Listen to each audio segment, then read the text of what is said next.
What's the most beautiful instant karma you've seen hit a golden child at a family event? Story 1. I was the bridesmaid sister to our family's golden boy, Ethan, the one who never paid for anything because he'll inherit the lake house anyway. His wedding was a chandelier and never look at the price tag spectacle. My job per mom was to keep the toast short and don't mention his credit cards. Cool. The venue had a wall-sized projector looping photos. Ethan insisted on a dramatic entrance. Lights down, doors burst open, confetti, then the slideshow ending on a slow fade of him and his bride as kids. He'd spent hours curating memories. The DJ started the countdown. Ethan leaned into the mic and said, "Now, you'll see why I'm the luckiest man alive." Lights out. Music swells. The screen flickered. But instead of toddler Ethan at the lake, it's iMessage blue and gray. A screen recording. His number at the top. The first line, "She'll never know. We'll meet at the Marriott after the rehearsal." Then photos. Not safe for wedding photos. Gasps rippled like wind through grass. The bride's father stood up so fast his chair clanged.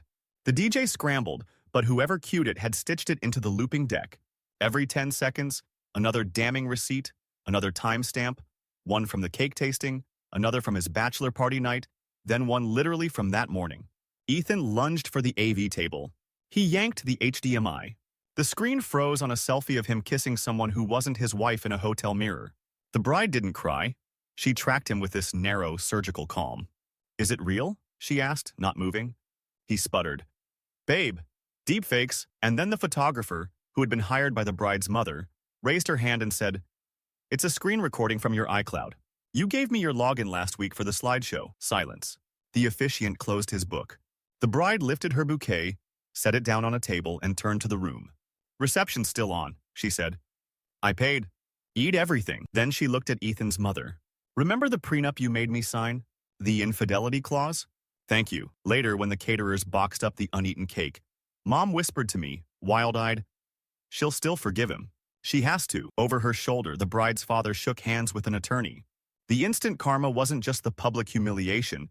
It was watching Ethan realize in real time that the lake house had never been his, because the clause entitled the bride to it if he cheated before vows were exchanged. He'd curated his own downfall in 1080p to a string quartet cover of "Can't Help Falling in Love." Story 2. I'm Leah, the ex who was always lucky to have Mark, the golden child who sacrificed so much by letting me work part-time while he built his career playing golf with his dad's clients. We were in family court over custody of our 7-year-old Jonah. It wasn't a trial, just one of those awful mornings where you wear your best blazer and pretend you're not shaking when you pass security. Mark's family arrived like a parade. His mom hugged the clerk. His dad joked with the bailiff. They told everyone how tragic it was that I was alienating Jonah. Their lawyer said a lot of words about stability and paternal resources. Jonah clutched his backpack and watched the fish tank. The golden child plan was to paint me as chaotic and him as steady. But the judge asked a simple question: "What happens on your weekends with Jonah?" Mark flashed his orthodontic smile.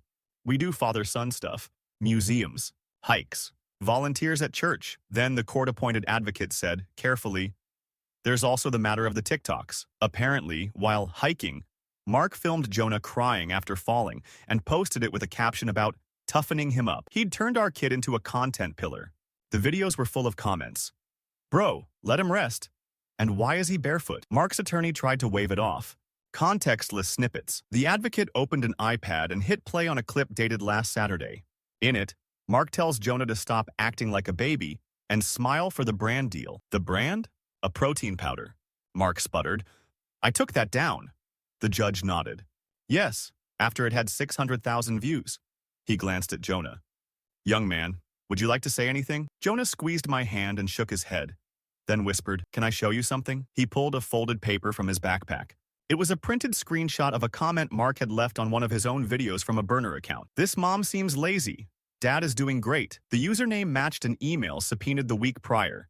His office email, minus one letter. The room went cold. Mark's mother put a hand over her mouth. "Mark?" she whispered, like the name had flavors she'd never tasted. The judge leaned back. "Mr. Bennett, this is not about your image. It's about your child." He modified custody on the spot, supervised visits until counseling completed. No filming Jonah without both parents' written consent. No monetization of his image. Mark's dad stood up to appeal and the judge cut him off. "Sit down, sir." We walked out past a bench of strangers. One older woman gave Jonah a sticker from the clerk's drawer, a gold star. He pressed it onto his shirt and looked up at me. "Mom," he said, "does this mean no more videos of me crying?" I nodded. The real instant karma wasn't the order. It was watching Mark realize the one audience that mattered had turned away from him to the boy he used as a prop. Story 3. I'm not family, just the neighbor who always brought lasagna to Ms. Ortiz's house when her kids forgot. The golden child was her eldest, Danny, who called her mama for photo captions and then handed her bills to sign. When Ms. Ortiz passed, the funeral overflowed. Open casket, marigolds, a violinist doing Ave Maria. Danny swanned in late wearing sunglasses at dusk, clutching a velvet pouch. At the guest book, we heard whispers. The pouch was her mother's wedding ring, which had gone missing the week before. Danny was about to return it to the rightful place. She walked to the casket, removed her glasses, and did that thing influencers do. Chin down, tears up, a glance for lenses. "I'm sorry, Mama," she breathed, and slipped the ring on Miss Ortiz's finger. Cameras clicked. Father Miguel cleared his throat. "We'll begin the rosary." But before he could speak, the funeral director hurried up, apologetic. "Ms. Ortiz left instructions on a video. It's customary with our firm." The TV on the side table buzzed to life. There she was, Ms. Ortiz, in a floral blouse, hands folded, speaking directly to us. "If you're watching this, I have gone," she said in Spanish. "I have a few last wishes. First, my ring, it was not lost. I hid it. Whoever brings it to my funeral, please know I saw you take it from my nightstand while I was in chemo. I put a message inside just in case." Danny's shoulders stiffened. People leaned forward. The camera in the video cut to her hands placing the ring in a small velvet pouch, and then to a jeweler soldering the inner band closed over an engraving. The director nodded to the casket. "With permission," he said gently. Ms. Ortiz's youngest son stepped closer, slid off the ring, and turned it under the light. A cousin produced a pocket magnifier. There, inside, were 3 words. "Not yours, Daniela." The room exhaled into murmurs. Then someone laughed. One sharp, broken laugh that turned into everyone's disbelief. Danny tried to take the ring back. Father Miguel held up a palm. "No." The lawyer for the estate stepped forward. Apparently the funeral was also the will reading. "Ms. Ortiz's home and savings go to her caretakers and to the scholarship fund at the school where she cleaned at night," he read. "Her debts? She had none. The credit cards, those in Daniela's name, will be settled by their owner." He folded the paper. "There is no lake house. There is no influencer fund." Danny wobbled, then directed the only honest question she's asked in years. "Where am I supposed to go?" Her sister took her hand. "Home," she said. "Our home. If you're ready to live like the rest of us." The instant karma wasn't the money. It was her mother's message, forged in such small, precise letters you needed to lean in to read them. A boundary finally engraved where everyone could see. Story 4. I'm Marcus, a project manager at Greenline, the family construction firm where the CFO is the CEO's baby, Tyler. He's the golden child who calls the safety officer buddy and signs off on expense reports like it's monopoly money. The family holiday gala is mandatory. Picture a ballroom with cranes projected on the walls, signature cocktails named after subdivisions, and Tyler doing shots with subcontractors. Halfway through, Tyler climbed the stage to roast the employees. He'd picked a theme, naughty or nice, with photos pulled from our Slack. He clicked through memes, then landed on a screenshot of my timesheet, circled. "Look at Marcus. 8 hours on job, 1422 for compliance training." Laugh track. "No wonder margins are down."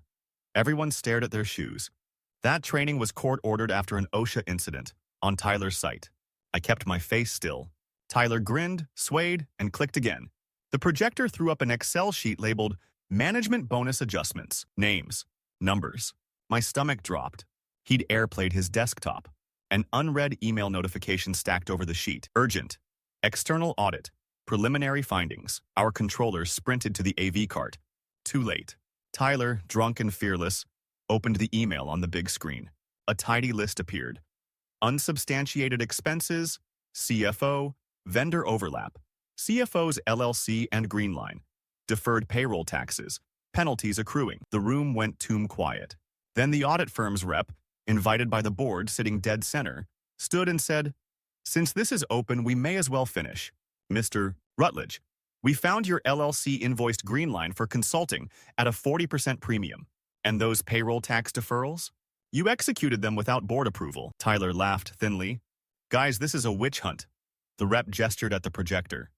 It's your witchcraft. The CEO, his father, went gray. He reached for the mic and missed. The chair of the board, Tyler's aunt, took it instead. Effective immediately, she said, voice steady. Tyler is on leave pending termination. HR will escort you to collect your things. Security shifted. Tyler puffed up. You can't fire me at a party. She didn't blink. Son, you fired yourself on a 20-foot screen. Later, as we stacked chairs, the aunt came over to me. Marcus, she said softly. How many hours to rebuild compliance? I told her. She nodded. Bill them. Triple if you have to. Tyler slunk past, red-eyed, without the swagger. The instant karma wasn't just the firing. It was the way the golden glow dimmed when the numbers got as big as the projector. When the room he built to worship him became a mirror he couldn't look away from. The story 5. I'm the new partner of the family's scapegoat, Jess, whose brother Noah is the golden one. He's the kind of cousin who shows up at the reunion with a drone and a portable projector to show last year's highlights reel starring himself. The event is a backyard 4th of July mashup of birthdays and Grandma's 90th. There's a rented bouncy castle and an even more inflated sense of Noah's virtue. Jess's family treats her like a smudge on a white couch. Noah leads the teasing. He loves to joke that Jess is dramatic and always crying wolf. This year, he brought party favors. T-shirts that said, Team Noah, with Grandma's face, badly photoshopped, on the sleeve. He handed them out like communion. When he got to Jess, he tossed a child's size. Might fit your life choices. I saw Jess fold in on herself and then straighten. Enough, she said. Noah rolled his eyes. Group chat says otherwise. He pulled out his phone. Everyone agrees you owe Grandma an apology for last year's scene. Last year's scene was Jess asking who had used Grandma's credit card to buy an expensive stroller. The chat had roasted her for days. Noah had posted screenshots. Fine, Jess said. Let's put it on the big screen. Noah smirked and airplayed to the patio TV to scroll through their family group thread, Fam Bam. The first messages were harmless. Potluck assignments, softball pics. He swiped deeper, but instead of the usual pile-on, a new thread popped open. Fam Bam. Noah admin. It showed messages from multiple relatives, time-stamped at weird hours, all calling Jess unstable, liar, thief. Then a tiny gray banner slid down from the top. You edited a message. He ignored it. Another. You changed Aunt Rena's message. A third. The room went quiet. Jess said, Open your settings. He laughed. Why would... Grandma's voice cut through like a string snapping. Do it. He opened iMessage settings. Under Show Edits, a list appeared. The new iOS feature no one in our family knew existed. Each quote Noah had posted last year had been rewritten from originals that said things like, maybe someone else used the card? And, Jess, we should check statements. He'd turned question marks into knives. On one line, you could see Aunt Rena's actual text, Ask Noah. He borrowed my phone for Apple Pay, edited into, Jess is always broke. She used Grandma's card. Heads swiveled to Noah. He stammered, It's a prank. Jess tapped the stroller, which sat in Noah's trunk for his toddler, complete with a shipping label still taped under the frame. Uncle Luis reached under, peeled it off, and read the last 4 digits aloud. They matched Grandma's Visa. Grandma lifted her hand, the one that had signed 3 checks to cover mysterious charges, and it trembled, but not with age. Noah, she said, give me your shirts. He tried to laugh it off. Grant, she cut him off. No more team. Then she did something no one expected. She turned to Jess. You bring the cake. Jess walked inside. When she returned, she carried not the flag sheet cake, but a small white box. Inside, on almond frosting, were the words, I believe you. She'd ordered it for herself just in case. The instant karma was brutal and clean. The group chat, his favorite weapon, showed his fingerprints. The family, mid-bite, shifted.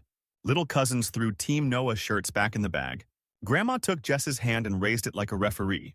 Happy birthday to me, she said. And everyone sang, to her, and by the last verse to Jess. Noah stood there with frosting on his face, watching the only crowd that mattered go wild for the person he'd been trying to mute. Story 6. I'm Mateo, the not special cousin who runs the yearbook and fixes everyone's printers. Our family packed the high school gym for commencement, which conveniently doubled as a victory lap for our golden child, Briar, our aunt's pride and future senator. She'd been plastered on the town billboard for months. Full scholarship, valedictorian, podcasts calling her the next Malala, but with better hair. At home, she made a sport of calling me tech support, like it was a slur. The ceremony went glossy. Caps, pomp, the principal's voice wobbling through the PA. When it was time for the speeches, Breyer floated to the podium in white heels, sunlight making a halo through the open doors. "I wrote something," she said, hand on heart. "It's raw." She began with a line about the geography of resilience, and I felt my scalp itch. I'd heard it before, last fall, in a Medium essay that trended for a day. Our principal doesn't usually interrupt valedictorians, but after the second paragraph, he adjusted his glasses and glanced toward the wings, where the district superintendent stood with a woman in a navy dress I didn't recognize. The woman motioned. The principal stepped in. "Breyer, hold a moment." A hush. He turned to the crowd. "I'm sorry. We need to address something before we continue." The woman in navy took the mic. "I'm Dr. Fitz, Academic Integrity Officer from the State Scholarship Board. We received an anonymous tip this morning." She looked at Breyer, then back at her tablet. "Your submitted speech, essay, and 2 AP papers contain unattributed passages from multiple sources. The Turnitin report is conclusive." Breyer laughed, a small, brittle sound. "This is a witch hunt. Everyone quotes Dr. Fitz tapped. On the jumbo scoreboard, not a slideshow, not some family compilation, an auto-caption feed the district had installed for accessibility started printing the first 20 strings from the plagiarism report because the captioner had mistakenly fed the tablet's audio to the screen. You could see it in real time. Medium URLs, a TED Talk transcript, a nonprofit grant application. Our aunt stood. "Turn it off," she shouted. "But the ADA caption system doesn't get turned off because you're embarrassed." The superintendent stepped forward. "Effective immediately, the state scholarship is revoked pending appeal.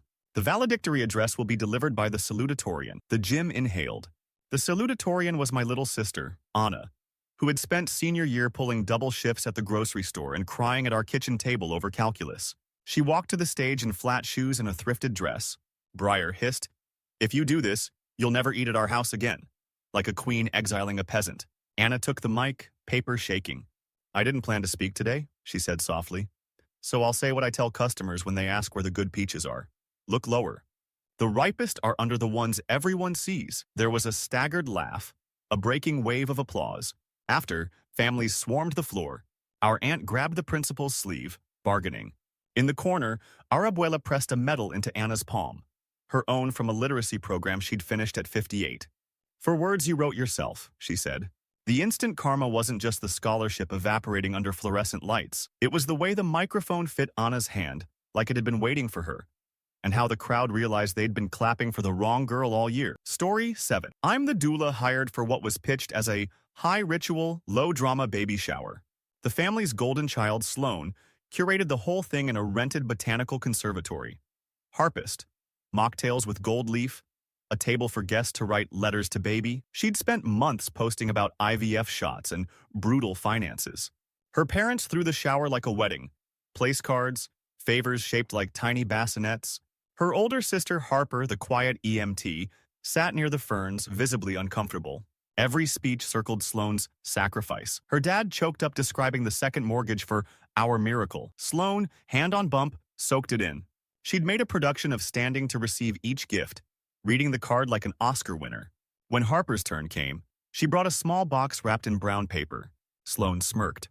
"Handmade," she stage whispered to laughter. Inside, a key and a folded letter.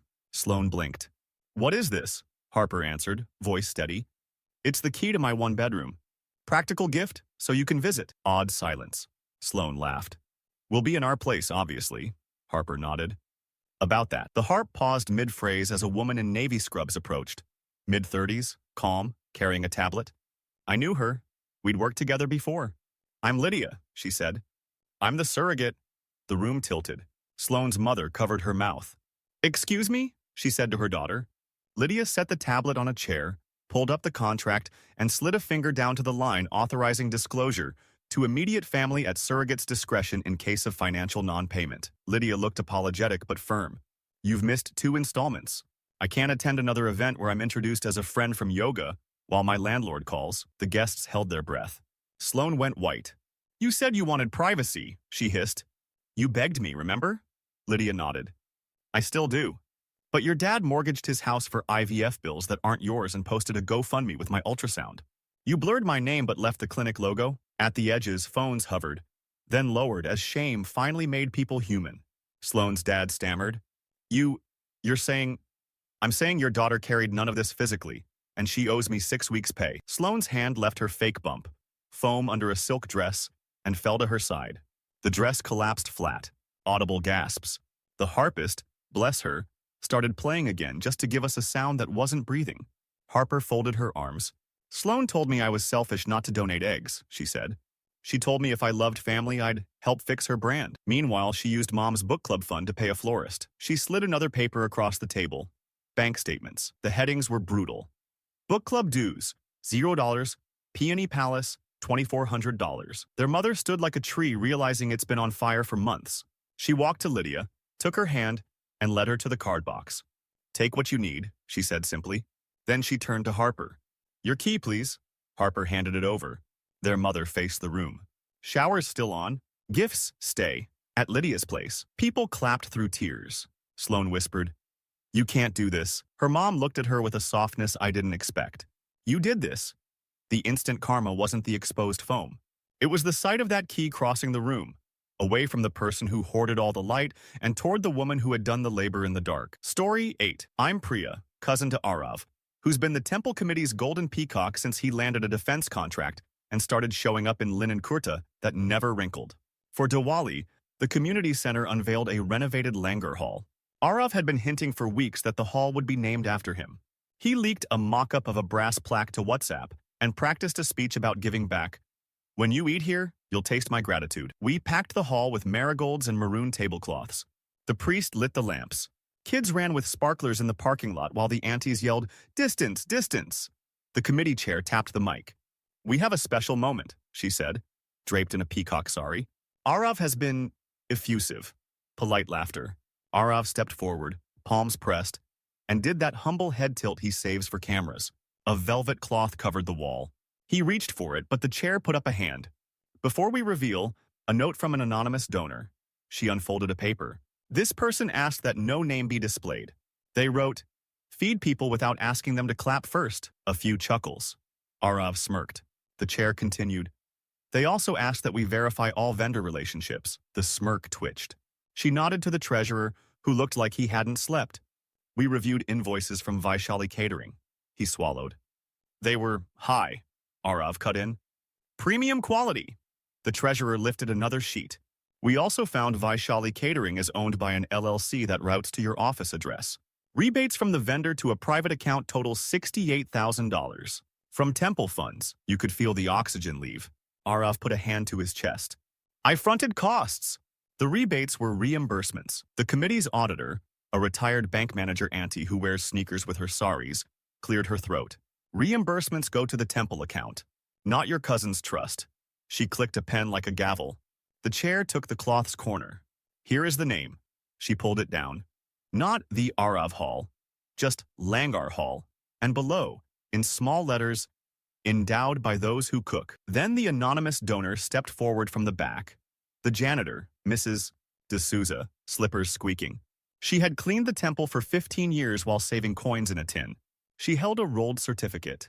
I sold my late husband's taxi medallion, she said simply. He would have liked the pans to be new. Arav laughed, a wild, desperate bark. You cannot be serious. The priest handed Mrs. D'Souza a garland. People surged, not to Arav's selfie corner, but to her, touching her feet, pressing envelopes into her hands. The chair spoke again, voice kind. Arav will step down pending review. The garland he'd brought for the plaque drooped over his forearm like a snake that refused to bite. After a beat, my father, who rarely speaks in public, said, When you try to brand a prayer, it stops being one. By dessert, Arav had disappeared. Mrs. D'Souza quietly asked the kitchen aunties what pots they wanted. The instant karma wasn't just a name not going up. It was the hum in the room as gratitude reattached itself to labor and not to the loudest wallet. Story 9. I'm Jax, the neighbor invited to the annual block barbecue because I own the massive grill. The family across the street hosts, and their golden child Cole is a patrol officer who treats his badge like a Super Bowl ring. He's the kind of cousin who writes tickets at his own aunt's wedding to keep standards. Every barbecue he educates us about codes. He once made my elderly landlord move her car because the bumper crossed a faded blue line by an inch. This year, half the family parked along the cul-de-sac. Cole strutted around with a citation pad for demonstration purposes. He loved the optics. Him in uniform, his father flipping burgers, the kids wide-eyed. He'd already given his cousin a warning for a dirty plate when a minivan swung into the only open curb. The spot had a handicapped sign. New, freshly painted last week after we petitioned for it. The driver? Cole, late from the gym, uniform shirt open over a tank. I raised an eyebrow. You know that's... He waved me off, flashing his placard. Department business.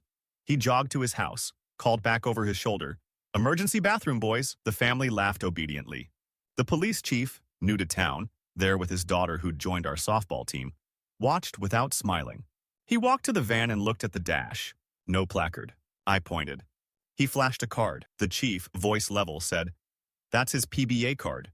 Not a disability placard." Cole returned, sunglasses on, swagger restored. The chief, still mild, asked, "Mind if I take a look at your dash cam?" Cole smirked. "Why would I?" The chief tapped his phone. "Your unit uploads automatically to the cloud." He nodded toward his kid. "She plays shortstop with Jax. We test the system after games from my laptop. It's pretty seamless." A few taps later, the chief had the last 30 minutes. He airplayed to my outdoor TV, the one we usually use for football. On screen, Cole at the gym, bragging to a trainer about never getting tickets, then driving to the cul-de-sac, passing 3 empty legal spots, swinging into the blue. He looked into the lens and said, "Perks," then laughed. He flipped his PBA card at the camera like a magic trick. Silence. The family's face went from amused to ashen, like a time-lapse of a storm crossing a field. Cole opened his mouth. Out of context, the chief held up a hand.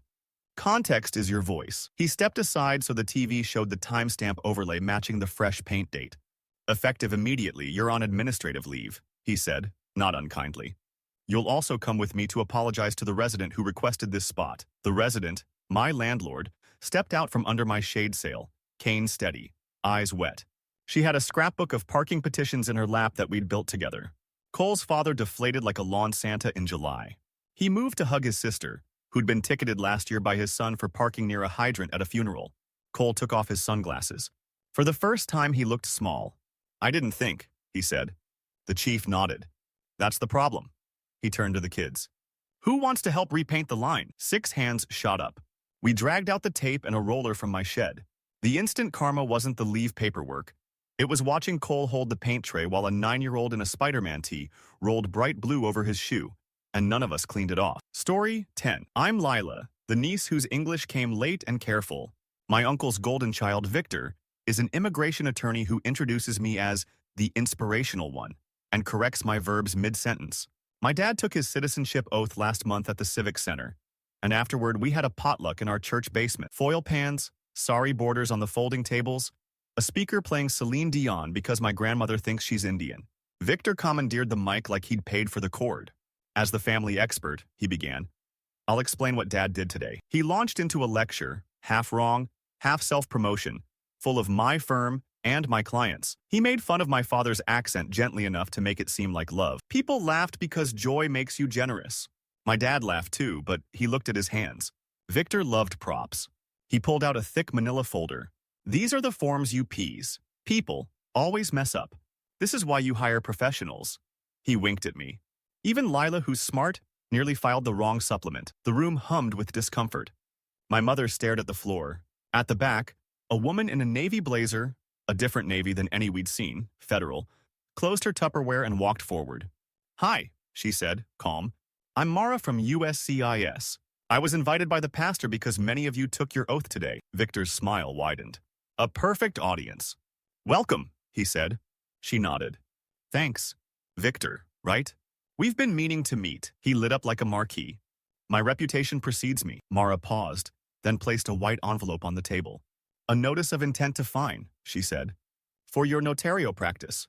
He blinked. "What?" She tapped the envelope. "We received multiple complaints. You advertised as an immigration specialist without a law license in this state. Your firm isn't registered. You charged for preparing forms you told people were guaranteed asylum and advised them to misstate country conditions." Victor sputtered. "I'm licensed." She shook her head, even, not cruel. "You're bar admitted in a different state. You cannot practice here without registration. And the recordings?" She gestured to a deacon who stepped forward with a small, apologetic smile. "He brought his aunt to you. He recorded your consult because his English is not perfect. The deacon pressed play on his phone. Victor's voice filled the hall, oily and paternal. Just say gang threatened you. That's the magic word. My father stood. His hands stopped shaking. I asked you to check my N400, he said softly. You sent me an invoice for $500 for signature review. Lila did the forms in our kitchen. He turned to me, pride like warm bread. She read every instruction. Laughter, honest this time, skated across the room like light. Mara continued, matter of fact. You'll respond within 30 days. In the meantime, you will stop offering services. Victor's mother, my aunt, put her head in her hands. He tried to joke. So what, I can't give my own family advice? Mara looked at Dad. You can love them. That's different. Victor's shoulders dropped.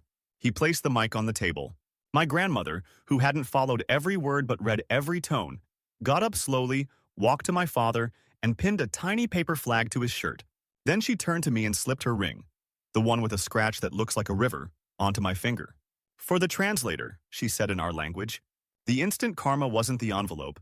It was the way my father's voice, when he said the pledge again for my grandmother's benefit, had zero tremble and a new gravity, and how no one clapped for Victor when he sat down. Story 11. I'm Rowan, the cousin who always gets asked to handle the logistics because I alphabetized the spice rack for fun. For Thanksgiving, our aunt booked one of those fancy escape rooms as bonding. The golden child, my uncle's son Carter, loved the idea. He's a strategy consultant who says things like low-hanging fruit in front of fruit. He once told me Excel was girl math. The room was themed like a speakeasy. We had to crack ciphers, open hidden drawers, find keys. Carter immediately seized the dry erase marker. Listen to me, he announced, underlining nothing. He assigned everyone roles. Dad, R, muscle, mom, note-taker, me, clue runner. He kept the puzzles that looked impressive, like the wall of interlocking gears, and waved off the grandma puzzles. Newspapers, family trivia, a shadow box of old recipes. We made progress anyway. My grandma, who never finished high school, crushed a substitution cipher using grocery coupons. The clock ticked. Final puzzle. A lockbox with 6 tumblers and a brass plate. The alma mater mix. Around the room were framed photos. Proms, graduations, homecomings. Carter stormed the wall. This one's mine, he said, grinning at his cap and gown portrait. We needed to dial in 6 initials, one from each university represented by the family. Carter shouted letters like a quarterback calling plays. When he got to his photo, he barked, Kate, Kel, and froze. The frame's matting had tiny type printed around the edge like a microborder. My grandma leaned in with the magnifying glass the game master had given us. The mat read, in honor of everyone who finished the thing they started. The date under Carter's name didn't match the year on his LinkedIn. Carter laughed too loudly. Printing error. The newsstand prop in the corner had a dusty stack of real-looking newspapers with family headlines. My aunt pulled the top one and went paper white. State University rescinds MBA for plagiarism, the front page read, with a photo of the dean and the same cap and gown shot Carter had been so proud of. The byline was the escape room company. A plant? No. The article quoted a registrar, included Carter's middle name, and the date was last spring, when he'd ghosted us for 3 months on a client site. The game master's voice crackled through the speaker. 10 minutes. Grandma didn't flinch. She walked to the recipe shadow box and plucked out 6 cards with university logos stamped in the corners. I lent them my box, she said mildly, to make it relevant. The cards were her dishes. Tamale pie for mom's school, red gravy for dad's, and so on. The last with Carter's logo read, Sweet Potato Casserole, finished by Rowan. My name, in Grandma's looping script. I turned the tumblers to match the schools of the people who actually finished. The lock snicked open. Inside was a brass key on a ribbon and a folded letter. Grandma took the key and handed it to my aunt. For the cafe, she said. The letter, her will addendum, named my aunt and me co-owners of the family storefront we'd dreamed of turning into a breakfast place. Carter pinwheeled. What about me? Grandma tapped the newspaper. Finish first, she said. The door swung open to the sound of a fake crowd cheering. And for once, the applause wasn't for him. Story 12. I'm Nate, the IT guy who accidentally becomes family tech support because I married into the most mute-button-happy clan on Earth. When Grandpa died, the will reading was on Zoom. Lawyer's idea because our cousins are scattered. The golden child, Tessa, insisted she host because she knew how to manage flow. Managing flow meant muting anyone who didn't begin their sentence with praise for her eulogy. There were 27 little squares. Florida sun, Jersey kitchens, a cousin in a delivery truck. The lawyer, Ms. Chu, waited patiently while Tessa gave housekeeping notes. Raise hands for questions, Tessa sang. No crosstalk. This isn't Twitter. She muted Uncle Ron mid-cough to show dominance. The will itself was simple. Grandpa left the house to Grandma, a scholarship fund for welding students, and a special distribution of the stamp collection to be determined by a game. Tessa perked up. She collected hobbies like handbags. Let's gamify grief, she chirped. Ms. Chu smiled thinly. The game is rock, paper, scissors. The stamps would go to the winner of a best-of-3 tournament, bracket drawn live.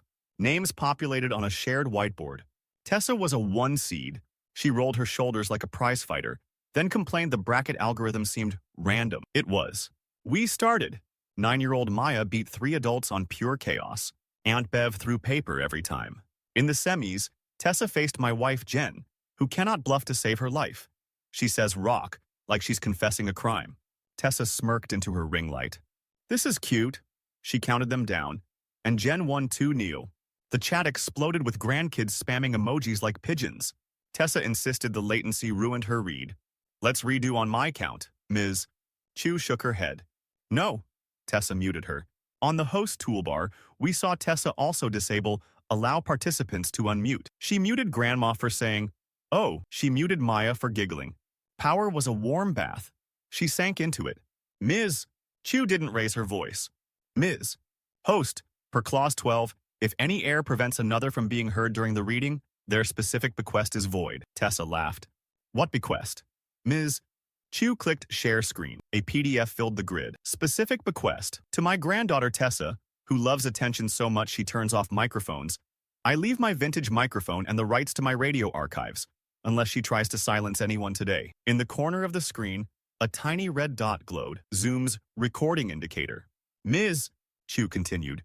Also, per new court rules, I host all recorded proceedings. I'm the host. She clicked. Tessa's crown vanished. Everyone's mute buttons reappeared like flowers after rain. Grandma unmuted and started laughing.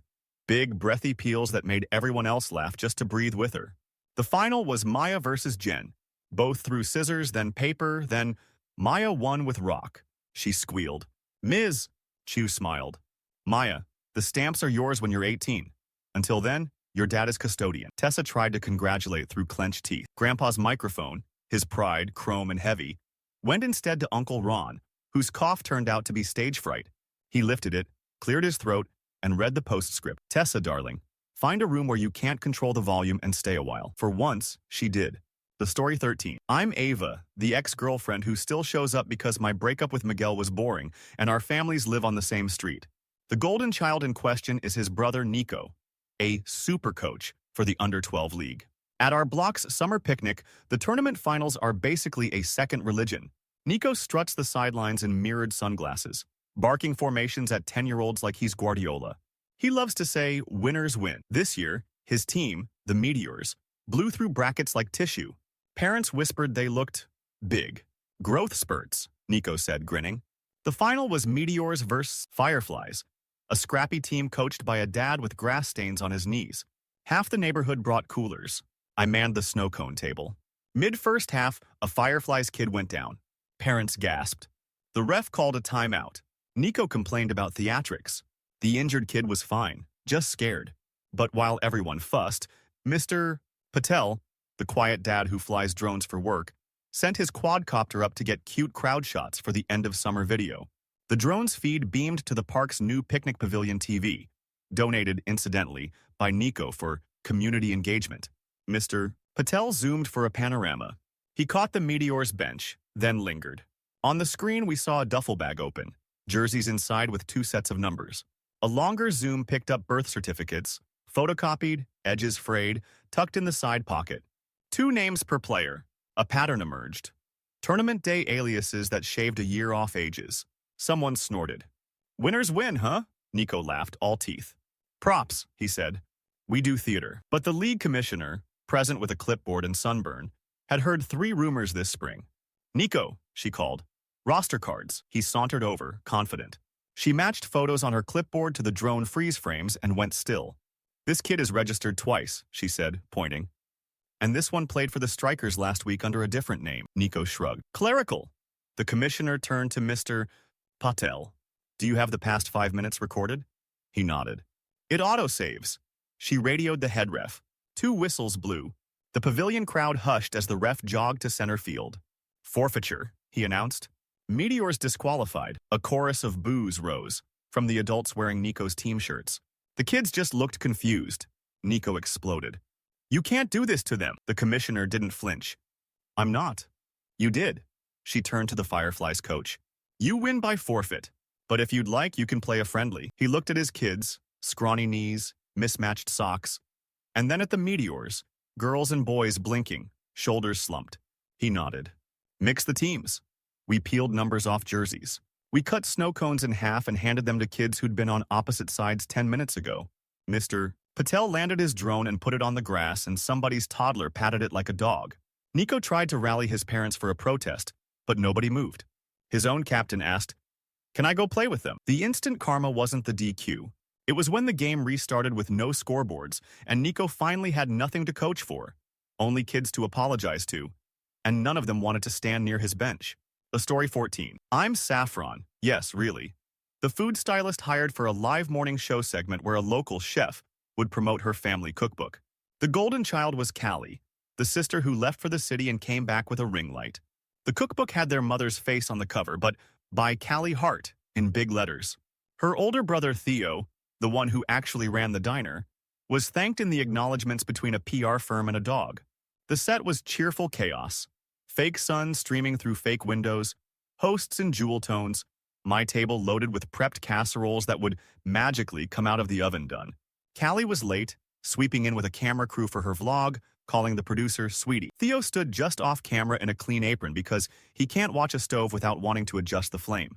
Callie's segment was pierogi and gravy, a heart tradition. The host asked about developing recipes with her mother. Callie smiled. We cooked side by side every Sunday. Off camera, their mother stared at the floor. I had the real recipe taped to the oven door. Theo's handwriting, grease-stained, annotated like a scientist's lab book. We went live. Callie fumbled the dough. She flattened it like a tortilla and filled it like a calzone. The host laughed kindly. I thought pierogi were smaller, Callie chirped. Our style is rustic. She reached for the pan of finished ones I'd made and said, See? As she plated, the camera operator flashed me a look. We're professionals staging something fake. Then the demo derailed. The teleprompter went down. Storm glitch. The host ad-libbed. Tell us about the secret ingredient in your gravy. Callie brightened. A splash of white wine like Mama taught me? Their mother's head snapped up. Theo closed his eyes. In our region, that gravy is made with coffee, not wine. It's the thing. It's how the diner survived lean winters. Burned coffee becomes savory magic. The co-host, who grew up here, cocked his head. Wine? He peered into the family cookbook, open on a stand. Huh. It says, coffee. Callie darted a hand to flip the page. The glam nail caught on the spiral binding and ripped. A second page drifted free, backside up. My breath caught. There, in the printer's metadata strip, which no one ever expects to see on camera, were the tracked changes. Author, Theodore Hart. Original title, My Mother's Hands. Find Replace, Theo, Callie. The control room gasped in a chorus I could hear through the IFB earpieces abandoned on the desk. The camera guy, bless him, pushed in. The audience saw the names, dates, the changelog. The host didn't flinch. He slid the book toward Mama Hart. Whose hands made this? He asked. She lifted her palms, brown with a burn scar from 1989. Mine, she said, and then nodded toward Theo. And his. Callie tried to laugh, then cry, then blame an intern, then say, metadata is just vibes. She picked up the pot of wine gravy and dumped it onto the pierogi. The smell hit the front row like a dare. Theo took off his apron and stepped onto the set. He didn't touch the mic. He just whisked flour into a pan, poured in coffee from the host's mugs, and in 90 seconds, turned the studio into a memory. People clapped before they tasted. When the lights cut, the publisher texted the producer, rights dispute. Mama Hart took the cookbook, flipped to the dedication, and with a Sharpie wrote over, to Callie, who taught me branding. To Theo, who taught me patience. The instant karma wasn't the metadata.